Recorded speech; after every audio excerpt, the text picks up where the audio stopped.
Mapagpalang araw mga kapanalig ko kay Kristo! Kumusta po kayo?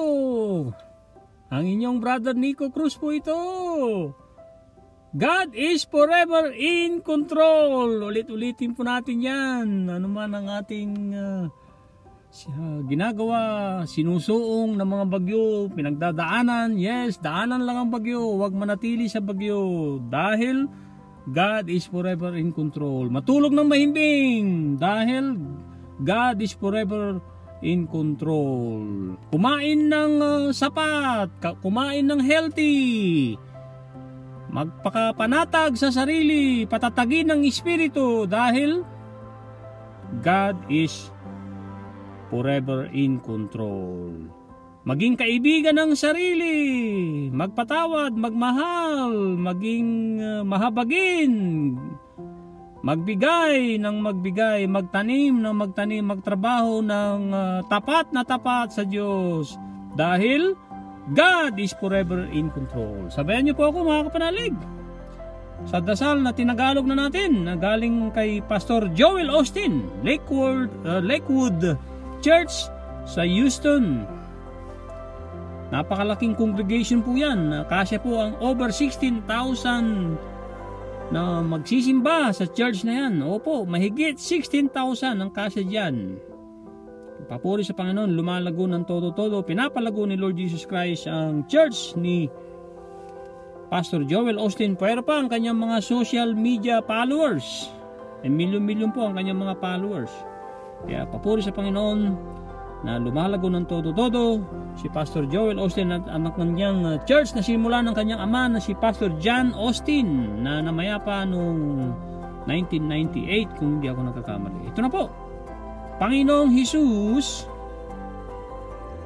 pinagsisisihan ko po ang lahat ng aking mga kasalanan. Manahan po kayo. Opo, Panginoong Hesus, manahan po kayo sa aking puso. Ituturing po kitang aking Panginoon at tagapagligtas. Ituturing kitang aking Panginoon at tagapagligtas. Ang introduction ni John C. Maxwell sa kanyang The Maxwell Leadership Bible, revised and updated. God has already called you to lead. Ang Panginoon ng Ama sa langit na gumawa ng langit at lupa at God is forever in control ay tinawag ka na. Yes, tinawag ka na manguna. Yes, na manguna. Pangunahan mo sarili mo at pangunahan mo ang pamilya mo na magtanim ng salita ng Diyos. Na gumawa ng kabutihan, na maging mabuti sa isip at maging mabait sa gawa. Sabi niya ni John C. Maxwell, leadership is for everyone. Opo, leadership is for everyone. Bakit kaya? Anong dahilan ni John C. Maxwell? Bakit niya sinulat? Diniklara niya yung gano'n. Ito, how can I make such a bold claim? Because every person who accepts Christ is called to influence others. Everyone. Yes, everyone. Yes, everyone. Inulit-ulit ni John C. Maxwell. Leadership is not just for a select few. Ang leadership ay hindi lang sa mga napinili na maiilan. Hindi. Lahat tayo. Ito pa ang kanyang paliwanag. Years ago, in his book, Spiritual Leadership, J. as in Jack, Oswald Sanders, opo, si J. Oswald Sanders nagbigay the best definition of leadership. Ano po yun? I have ever read, sabi niya, the best definition of leadership I have ever read, sabi ni John C. Maxwell. He simply stated, leadership is influence. Opo, leadership is influence. I have embraced that definition and taught it to thousands and thousands over the years. If you are a follower of Christ, pagdidiin ni John C. Maxwell, kagaya niya na siya ay very active Christian, opo, very active Christian, si dating Pastor John C. Maxwell, then you recognize that you are called to influence others. Ulitin ko po, if you are a follower of Christ, then you recognize that you are called to influence others. Opo, tayong mga Kristiyano, itinawag tayong maging influencer, hindi lang sa social media influencer para sa ating kapakanang compensation sa YouTube o kaya sa social media. Influence others for God's greater glory, na ibahagi si Lord Jesus Christ sa ibang tao, na makita nila sa atin na tayo'y tagasunod, na aktibong-aktibo, na sumusunod, nagiging matapat, nananatili kay Kristo, tinatanggap ang mga biyaya galing kay Kristo, at to reproduce para kay Kristo. Opo, para to reproduce, para paramihin ang disipulo ni Lord Jesus Christ. Ito pa ang pagdidiin ni John C. Maxwell. Ito po. You are the salt of the earth. You are the light of the world. Yan ang sinong sabi niyan? Si Jesus. Jesus said in this way, you are the salt of the earth. You are the light of the world. Let your light to shine before men, that they may see your good works and glorify your Father in heaven. Saan po nasusulat yan? Sa Matthew chapter 5 verse 13 hanggang 16. Matthew 5 verse 13 hanggang 16. It doesn't matter if you are a CEO or a stay-at-home mom. If you call yourself a Christian, then you are called to influence others. That's why it is important for you to learn to become a better leader. Opo, it's very important that that you become a better leader. Whether you are the parent in a family, the pastor of a church, the president of a company, or a potential leader for the next generation. Papuri sa Panginoon, mga kapanalig.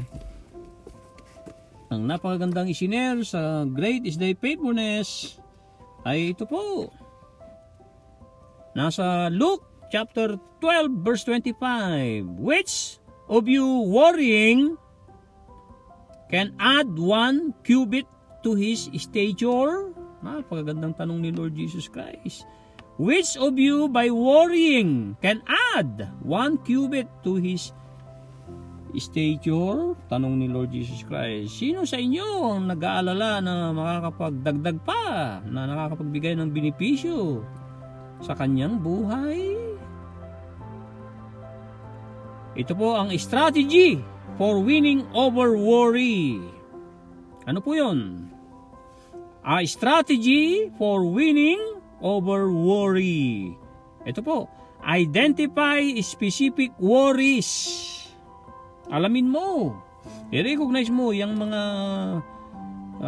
specific na nag-aalala sa'yo. Kasi, bakit specific? Sabihin na po, specific is terrific. Opo, specific is terrific. Ito pong katugtong, work to change what you can. Trabahuin mo ang kaya mong palitan, ang kaya mong gawin. And then panguli, live what you can change with God. Live what you can change with God. Ipaubaya mo ang mga bagay, mga sitwasyon na hindi mo kayang palitan sa ating Panginoong Ama sa Langit na banal. Ito po ang quote sa Great is Thy Faithfulness. When we put our cares in God's hands, inabaan ko talagang todo-todo yung hands kasi talagang Very gracious ang hands ng ating Father God in heaven. He puts His peace in our hearts. Ulitin po natin ng sabay-sabay. When we put our cares in God's hands, He puts His peace, kapayapaan, in our heart. Opo, in our heart. Ang isinare naman ni Kuya Romy na napakaganda din ay ito po. Genesis chapter 50 verse 20 Tagalog. Totoong nagplano kayo ng masama sa akin, pero plinano ng Diyos na magdulot iyon ng kabutihan, na siyang nagligtas ng marami sa inyo sa taggutom. Sino po nagsabi nito? Joseph the Dreamer, son of Jacob, panglabing isang anak ni Jacob. Panganay ito sa na anak ni Jacob sa napakamahal na mahal niyang babae na si Rachel. Nagkaroon din ng anak si Rachel, pero halos huli na, matanda na siya.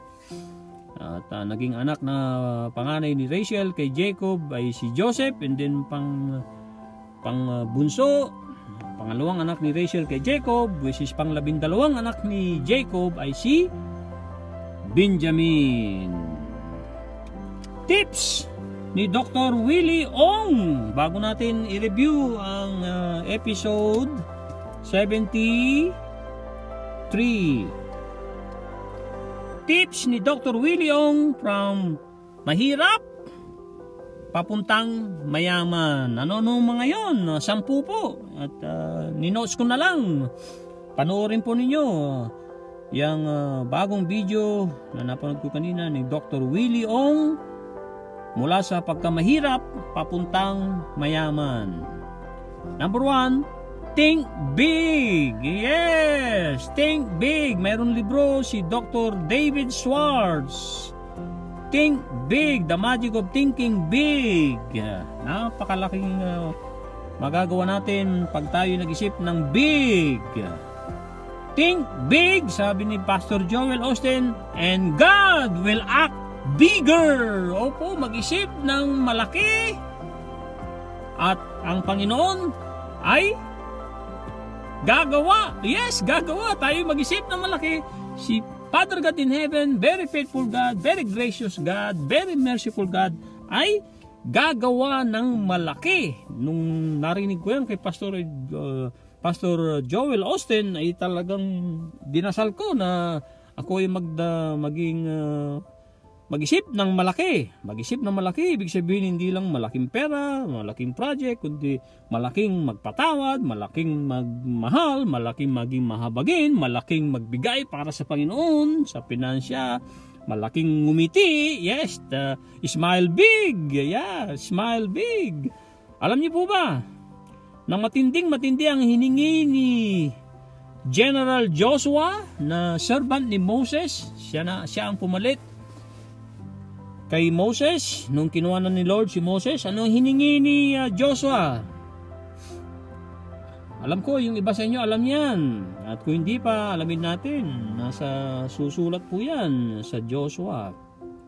Nung lumalaban, dahil sabi ng Panginoon kay Joshua, after nilang masakop ang Promised Land at pinasasakop ang mga ibang mga karatig pook ng Promised Land, at pinalilipol ng lahat ng mga kalaban sa pangunguna ni Joshua, malulubugan na sila ng araw. Pag nalubugan ng araw, sila ay dayo doon, baka sila ay matalo.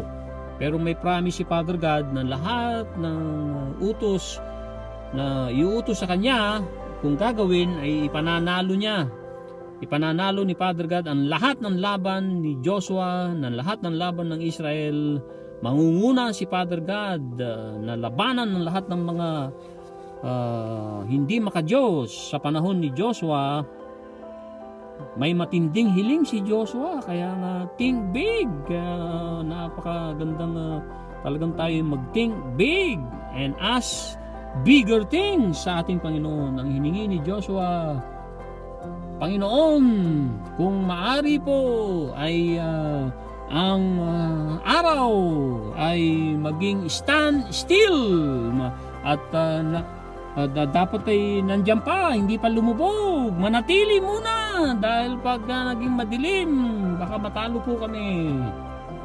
Anong ginawa ni Father God in heaven? Natuwa pa si Father God. Wow, yan ang mga gusto kong hilingin mo, Joshua. Biro mo yun na hiniling ni Joshua na manatili ang araw sa kanila habang sila ay nakikipaglaban. Is against yun sa universe kasi talagang umiikot ang mundo at ang araw ay nandyan, and then paano na yung ibang tatamaan kung mananatili sa bansang Israel ang araw, hindi pa iikot ang mundo, paano yung iba? Pero pinagbigyan siya ng Panginoon. Yan, kaya nga think big. Gustong gusto ko to. Number 1 ni Dr. Willie Ong. Dr. Willie Ong. Sorry po. Think big. Magtrabaho ng todo-todo. Think big. At siyempre, nandyan ang pagdidisiplina pagka tayo nag-isip ng big. Number 2, don't be social climber. May paliwanag po si Dr. Willie Ong dyan. Panoorin na lang po ninyo. Makisama ka lamang. Hindi ka magiging social climber. Ang social climber ay pang-aabuse yan sa tingin ni Dr. Willie Ong. Parang may isang pakay ka lamang, one-sided. Meron kang pakay kaya ikaw ay social climber, na ikaw ay mayroon kang pakay na bagay o material, kaya gagamitin mo yung tao na yan sa pagiging social climber mo. So iwasan po natin yan, sabi ni Dr. Willie Ong, at umaayon ako, hindi tayo dapat manggamit dahil pare-pares tayong anak ng Diyos. Wala pong apo ang ating Ama sa Langit. Lahat tayong mga tao ay anak ng Diyos. Tandaan po natin yan. Number 3, dapat di ka mahirap. Anong dapat mong gawin kung ikaw ay pinanganak na mahirap? Sabi ng isang magaling na presidente ng Amerika, hindi kasalanan ipinanganak na mahirap, pero kasalanan, pero kasalanan na manatili sa kahirapan. Pero kasalanan na manatili sa kahirapan. Ang pinagagawa, sinasuggest, ginawa ni Dr. Willie Ong, invest for yourself, invest your time, yung sinishare natin sa ating mga YouTube, previous YouTube podcast, Spotify. Invest yourself. It's not what you are getting, yung sa salary mo, yung benepisyo mo. It is what you are becoming. Pagdidiin ni Jim Rohn. Kaya nga, invest your time for yourselves. Iwasan ng manood ng TV ng todo-todo, kasi ang panonood ng TV, lalo na mga negative news, ay pag-aaksaya ng panahon. Yes, pag-aaksaya ng panahon ng panonood ng TV ng sobra-sobra. Kung nanood ka ng konti, meron kang na pinapanood na trivia or makakatulong sa negosyo mo, sa buhay mo, sa pamilya mo, yes, maganda yan. Pero hindi mo dapat uubusin ng oras mo sa TV. Number 4, ano po ang number 4? Walang dapat na inaaway. Yes, wala po daw tayong dapat inaaway. Tignan nyo ang mga presidente ng classroom, nung tayo yung mga estudyante lamang, presidente ng organisasyon, ng kumpanya, ay mahalata nating hindi super talino ng presidente na yun sa ating classroom, sa ating organisasyon, sa ating kumpanya, dahil lang wala siyang inaaway. Yes, mabuting walang inaaway. Love your neighbor as you love yourself. Utos ni Lord Jesus Christ, pangalawang utos, greatest commandments. Number 5, good reputation. Mahalaga po yan, yung good reputation. Number 6, Focus sa talent mo. Yes, lahat tayo binigyan, pinagkaluban ni Lord Jesus Christ ng talent. Gamitin po natin para sa glory ng Panginoon. At ma-inspire po tayo sa the parable of the talent na nasa gospel. Ma-inspire po tayo dyan. The parable of the servant. Pare-parehong ma-inspire po tayo dyan. Number 7, gamitin mo ang good talent mo. Kung meron kang talent na pinupokusan mo na ang talent mo na yan, gamitin mo yan. Yung good talent mo na yan, lalong-lalo na para sa Panginoon. Dahil naniniwala si Dr. Willie Ong, may Diyos, mayroong karma. Kaya nga, gamitin mo ang talent mo. And then 8, tipid and hard work. Tipid and hard work. Number 9, iisipin mong darating ang magandang kapalaran mo, kung ano man ang tukoy mo dyan, swerte o anumang oportunidad, darating yan, lalo na kung ikaw ay open and receptive. Yes, be open and receptive. Number 10, panghuli, dapat healthy lagi. Oo, nagkakasipon, nilalagnat, pero ang major rule dapat ang nasa isip mo, maging healthy ka lagi, kasi mas mayaman ka kung mas mahaba ang buhay mo, na payo ni Dr. Willie Ong. Tanong mga kapanalig, ano po ang inyong uwi sa episode 73? Matatagpuan mo ang kagalakan sa akin. Quick review na po tayo. No matter what your circumstances may be, you can find joy in my presence. Ulitin ko po yan. Napakagandang deklarasyon ni Lord Jesus Christ sa atin lahat. No matter what your circumstances may be, you can find joy in my presence. On Sundays, joy is generous, strong, nakabalandra, alone your life, landas, glistening, na kumikislap in the sunlight. On days like that, being content is as simple as breathing the next breath or taking the next step. Other days are overcast. Overcast ay maulap, and gloomy, madilim. You feel the strain, parang pinipilit ka. You feel the strain of the journey which seems endless. Dull gray, dull ay wala nang kintab, wala nang buhay. Dull gray rocks greet you gaze, titig, opo, and cause your feet to sumakit, to ache. Yet, joy is still attainable. Matatamo mo yan. Paano? Paano po mga kapanalig? Paano natin matatamo ang joy kahit na matarik ang nilalandas natin? Manatili sa Panginoon.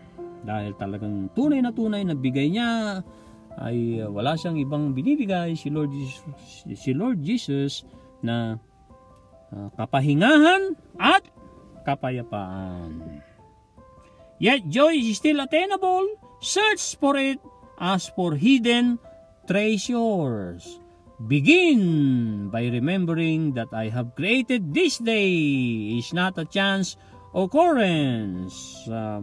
Pangyayari ng occurrence. Recall, gunitain that I am present. Yes, gunitain mo na ako ay present with you, whether you sense my presence or not. Gunitain mo lagi na nandyan ako at ako'y buhay na Diyos, kahit na nalilimutan mo, nararamdaman mo, or hindi mo naalala, nalimutan mo, or hindi mo nadama. Talagang nandyan ako. Yan ang pagdidiin ni Lord Jesus Christ dito po sa episode 73. Then start talking with me about whatever is on your mind. Rejoice in the fact that I understand you perfectly. Yes, that I understand you perfectly. And I know exactly what you are experiencing. As you continue communicating with me, your mood will gradually lighten. Napansin niyo po yan. Ako yung nag-post ng 1 second or 2 seconds. Your mood will gradually lighten. Awareness of my marvelous companionship can infuse joy into the grayest day. Pwede kong pagandahin ang makulimlim mong araw. Woohoo! Papuri sa Panginoon. Ito na po ang episode 74. Pinupuno ko ang soul. Kaluluwa mo. In English po yung soul. Pinagsama ko po ang ating lingwaheng Tagalog at English. Pinupuno ko ang soul mo ng ano po? Kagalakan. Kaya nga talagang kapahingahan at kapayapaan ang ating makakamit sa pananatili natin kay Lord Jesus Christ. Nasa John 17, chapter 17, verse 20 hanggang 23 ang babasahin natin na Bible verse sa libro ni Sarah Young, Enjoying Kapayapaan sa Presensya ng Panginoong Jesus. Opo, sa libro ni Sarah Young. Ito na po ang verse 20 hanggang 23 sa John chapter 17. Ang pamagat po, Jesus prays for all believers. Jesus prays. Prays ay nagdasal for all believers.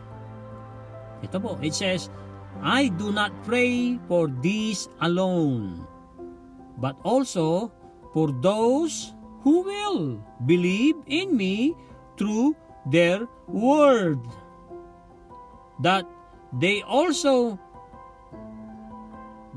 all may be one as you, Father, are in me and I in you, that they also may be one in us, that the world may believe that you sent me, and the glory which you gave me I have given them, that they may be one just we are one. Last verse, verse 23, I in them and you and me, that they may be made perfect in one, and that the world may know that you have sent me and have loved them as you have loved me. Yan po ang John chapter 17 verse 20, verse 20, opo, verse 20 hanggang 23. Ito po ang Psalm 16 verse 11. You will show me the path of life. Landas ang tinutukoy, ang landas ng buhay. In your presence is fullness of joy. At your right hand are pleasures forevermore. Sa Desiderata po, salin ni Binelda S. Santos, mag-iingat sa pakikipagnegosyo pagkat puno ng bulaan ang mundo. Ngunit, huwag namang magbulag-bulagan sa kabutihan. Ngunit, huwag namang magbulag-bulagan sa kabutihan. Napakagandang poem ni Max Ehrmann sa kanyang daughter noong 1927 para i-motivate niya ang kanyang anak na babae. Pero naging tanyag po ito. Itong 97 years old na poem sinulat ni Max Ehrmann 1927. Ito na po ang mensahe ni Lord Jesus Christ sa ating lahat. As you turn your attention to me, feel the light of my presence shining upon you. Open your mind and heart, puso, to receive my heavenly smile of approval. Let my gold tinge ay T-I-N-G-E-D, tinge, may bahid. Tinge love was over you and soaked into the depths of your being. As you are increasingly filled with my being, you experience joyous union with me. I in you and you in me. Your joy in me and my joy in you become intertwined. Twine ay pilipit and inseparable. Hindi may mapaghihiwalay. I suppose your soul with joy in my presence. At my right hand there are pleasures forevermore. I suppose, sabi niya, S-U-F-F-U-S-E ay pinupuno.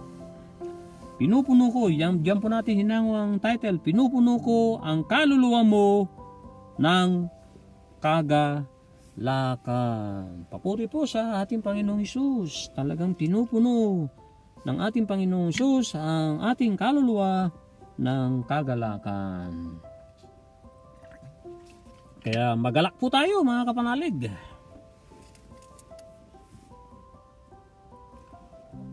Sa pagbibigay mo ng iyong atensyon, sabi ni Lord Jesus Christ sa bungad niya po rito, pag ninilay-nilay po natin, maramdaman mo ang gaan ng aking presensya. Maramdaman mo ang gaan ng aking presensya. O maramdaman mo ang ilaw ng aking presensya na nagliliwanag sa iyo, anak.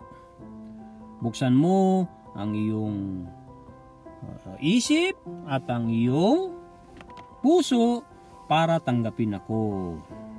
Ulitin ko po yun, na mensahe ni Lord Jesus Christ sa atin lahat. Buksan mo ang iyong isip at ang iyong puso para tanggapin ako. Dahil ang aking langit ay ngingiti ng approval, ng yes sa iyo. Ibig sabihin niya, approval. Pahintulot. Let my gold na bahid, love was over you. Ang gintong bahid ng aking pagmamahal ay huhugas sa iyo, sa kabuuan mo, at bababad sa kalaliman ng iyong pagkatao, at sa paglalago mo na mapuno ka ng kabuuan ko, ng aking grasya, ng aking goodness, ng aking kabutihan sa pagkatao mo. Mararanasan mo ang kagalakan sa pakikipagniig sa akin, sa pakikipag-collaborate, pakikipag-usap na ako ang tinuturing mong nag-iisang Diyos mo. Ako ay sa iyo at ako ay at ikaw ay sa akin. Ako ay sa iyo at ako at ikaw ay sa akin at ikaw ay sa akin. Yun po, inulit-ulit ko dahil napakagandang mensahe po yan. Ang iyong kagalakan sa akin, anak, at ang aking kagalakan, yes, ang kagalakan daw nating mga tao at ang kagalakan ng Panginoon. Kaya kailangan mailinaw po natin yung mensahe na yan ni Lord Jesus Christ. So, basahin ko muli. Ang iyong kagalakan sa akin, anak, at ang kagalakan ko sa iyo ay magtatakpo at yan ay talagang babalot at hindi magpapahiwalay sa ating dalawa, anak. Pinupuno ko ang kaluluwa mo ng kagalakan ng aking presensya sa aking kanang kamay at magkakaroon ka ng napakainam na pakiramdam magpakailanman.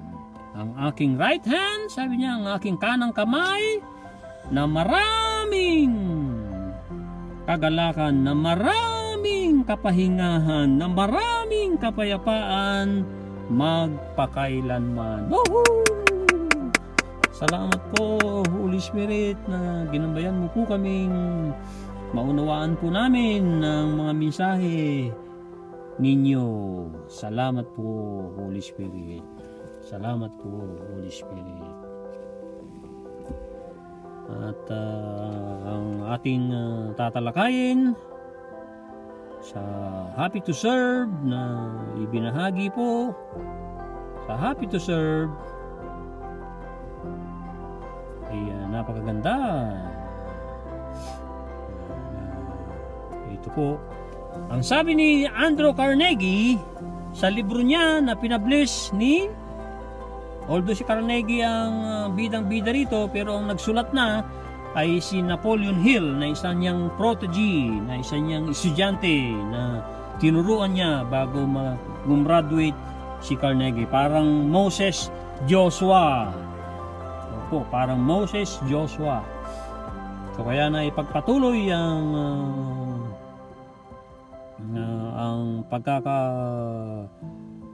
alaala natin kay Andrew Carnegie dahil sa mga sulat ni Napoleon Hill. Ito po ang pinagmuni-munihan at ito ay sinabuhay ni Andrew Carnegie at binahagi kay Napoleon Hill. Dalawa daw ang tao na hindi aabante sa kanyang buhay. Two people will never go ahead in life. Ano po ang number one? Those who will only do what had been told to do. And the number two, those who will not do that had been told to do. So, pag nilayin po natin itong number one. Itong number one na sabi ni Andrew Carnegie na hindi aasenso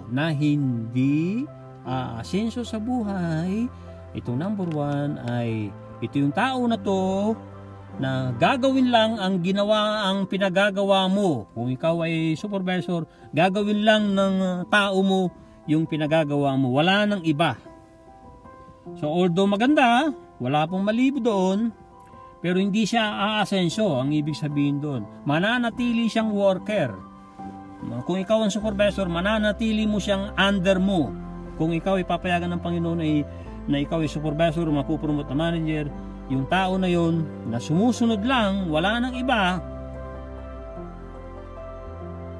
wala nang ibang gagawin, kahit na alam pa niyang kaya niyang gawin, ay hindi niya gagawin kasi hindi mo pinag-uutos, ay hindi aasenso. Ayon kay Napoleon Hill at saka kay Andrew Carnegie. At sinasang-ayunan ko yan.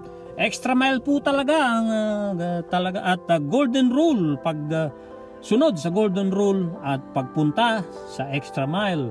Ang dalawang yan na proven na, marami nang nagtagumpay sa two powerful success formula na yan. Pagsunod sa golden rule, which is gumawa ng kabutihan, gawin mo ang gusto mong gawin sa iyo ng kapwa mo, which is good. Kung ikaw ay good din ang gagawin sa iyo. Kung ano mo itinanim, aanihin. And then extra mile, ibig sabihin extra work, na hindi humingi ng kapalit, na tumutulong ka dahil mahal mo ang Diyos, hindi dahil tumutulong ka kasi gagamitin mo ang tao, lalong-lalo na sa eleksyon. And then number two, na taong hindi aasenso, ay ito yung tao na kahit binigay mo na lahat ng detalye, hindi gagawin, ayaw. So, paano mo nga naman matutulungan ng taong gusto mong tulungan gusto mong turuan, pero ayaw. So mananatili siyang mahirap, mananatili siyang alila, hindi aasenso. Agree? Sabi ni courtesy ni Robert Macmillan, na libro niyang ibinigay niya sa akin noong 2016, The 58 Leadership Secrets of Our Lord Jesus Christ, ay sabi ni Dr. Mike Murdock sa libro niya, The 58 Leadership Secrets of Jesus, page 148, faith comes when you hear God talk. And then, faith comes when you speak the Word of God. Pag nilay-nilayan po natin to, mga kapanalig, napakaganda. Ang pananampalataya mo daw ay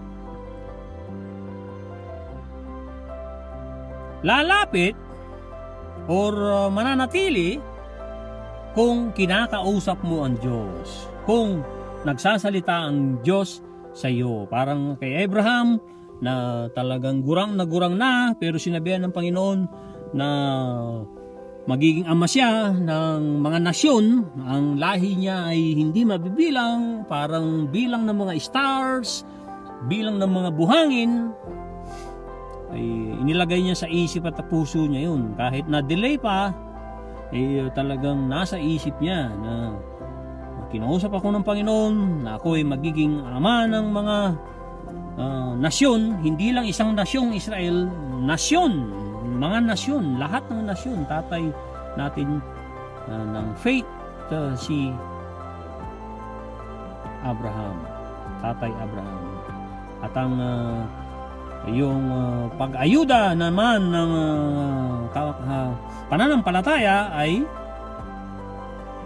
mananatili sa iyo ang pananampalataya mo kung wiwikain mo, kung sasabihin mo, kung sasalitain mo ang salita ng Diyos. Papuri sa Panginoon.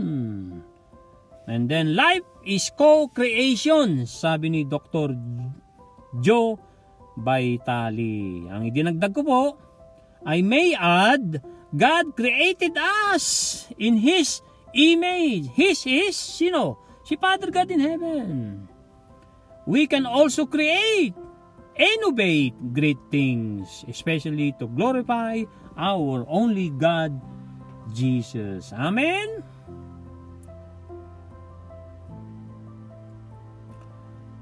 Si R.G. Letourneau na isinare ko nung isang araw pa, hindi ko lang nabanggit dito sa ating mga podcast. Sino po si R.G. Letourneau? At ang kanyang mga nagawa sa buhay, at ang lagi ang kanyang dinideklara. Mayroong kwento si Napoleon Hill diyan. Hayaan yung ikwento ko po shortly.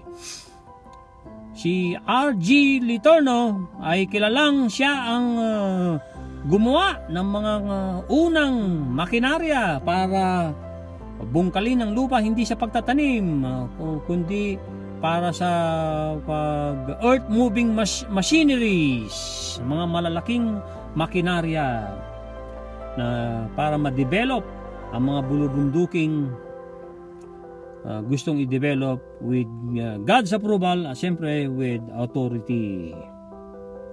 Siya ay pinanganak noong November 30, 1888. Opo, 1888. At namatay siya noong June 1, 1969. Born in Richford, Vermont.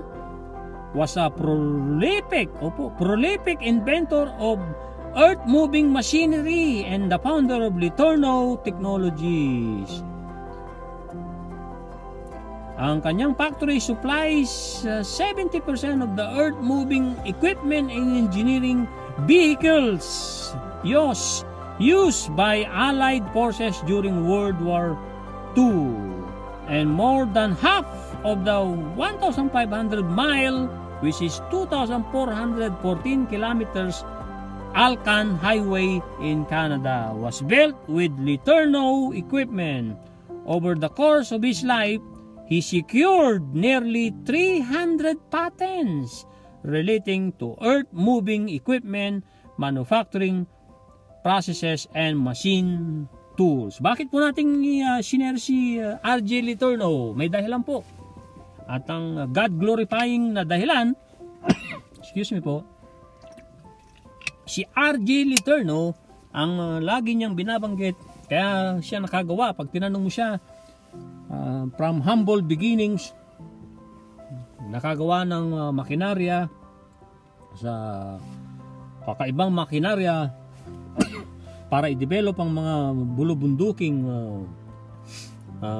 lugar, dahil ang partner niya raw ay si Lord Jesus. So, ang partner niya ay si Lord Jesus. So, talagang kaya natin tinatyaga, kaya natin sinisikap na basahin ang Jesus Calling libro ni Sarah Young, nagbabasa ng Maxwell Leadership Bible, Great is Thy Faithfulness, The 58 Leadership Secrets ni Lord Jesus Christ, ay para ibida, isabuhay ang mga turo ni Jesus, para dahil siya talaga ang partner natin. Pag ang partner natin si Lord Jesus Christ, ay magtatagumpay po tayo, makakarating pa po tayo sa langit.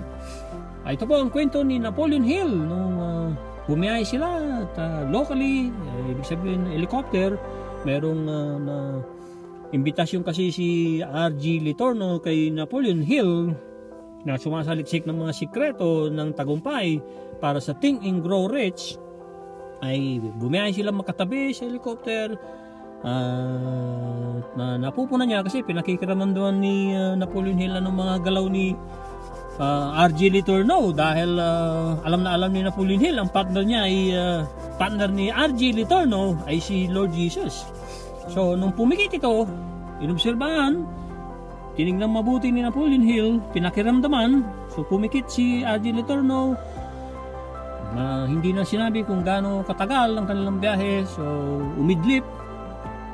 At nakakita ni R.J. Letourneau na dumilat ang mata ni R.J. Letourneau, walang gatol, kinuha ang kanyang small notebook, pocket book na nasa kanyang jacket, and then kumuha ng ballpen, sinulat niya. Sumulat. And then nung pababa na sila sa kanilang biyahe, saka nagtanong ng super respect si Napoleon Hill, napuna ko po Mr. R.J. Letourneau na umidlip po kayo, ipagpamanihin nyo na inobserbahan ko po kayo, after ng maybe half an hour, and then dumilat po kayo, may sinulat po kayo. Kung mamarapatin ninyo, ano po ang sinulat ninyo? At saan galing yung inyong sinulat? Sabi niya, ang sinulat ko ay missing idea doon sa dinedevelop naming panibagong machine para i-develop ang mga lugar na gusto namin i-develop ng aming machineries. So, ibinigay ng aking partner ang hinihingi kong missing idea.